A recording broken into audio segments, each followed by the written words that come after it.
Friends, ఇప్పుడే అందిన వార్త. బీజేపీ గెలిచిన ఎమ్మెల్యే రాజీనామా తీవ్ర టెన్షన్ లో ఐక్యమైనట్టు వార్తలు అయితే వస్తున్నాయండి. దీనికి సంబంధించి వివరాలు చెప్పడానికి వీడియో చేయడం జరుగుతుంది.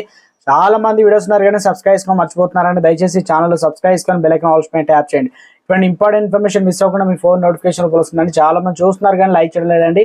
దయచేసి లైక్ చేయండి, ఇన్ఫర్మేషన్ అందరూ కూడా తెలుస్తుంది.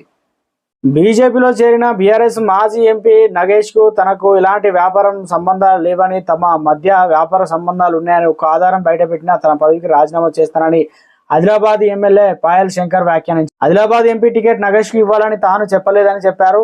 నాంపల్లి బీజేపీ రాష్ట్ర కార్యాలయంలో సోమవారం నిర్వహించిన మీడియా సమావేశంలో ఆయన మాట్లాడారు. బీఆర్ఎస్ మాజీ ఎంపీ నాగేష్ పార్టీలో రావడానికి స్వాగతిస్తున్నట్లు పాయల్ శంకర్ తెలిపారు. తనకన్నా 1,00,000 రెట్లు ఎక్కువ పార్టీకి ఆలోచించి చేరికలను ప్రోత్సహిస్తానన్నారు. ఇక ఆదిలాబాద్ టికెట్ ఎవరికనేది అధిష్టానం చూసుకుంటున్నా అన్నారు. ఆదిలాబాద్ ఎంపీ టికెట్ ఎవరికి ఇవ్వాలని అధిష్టానం నిర్ణయం తీసుకుంటుందని, ఎవరికి టికెట్ ఇచ్చినా కలిసికట్టుగా పనిచేస్తామని అన్నారు. ఇదిలా ఉండగా కాంగ్రెస్ ఇచ్చిన 6 గ్యారెంటీలో మహిళలకు ఫ్రీ బస్సు తప్ప ఇతర గ్యారెంటీలు అమలు కాలేదని ఆదిలాబాద్ బీజేపీ ఎమ్మెల్యే పాయల్ శంకర్ విమర్శ చేశారు.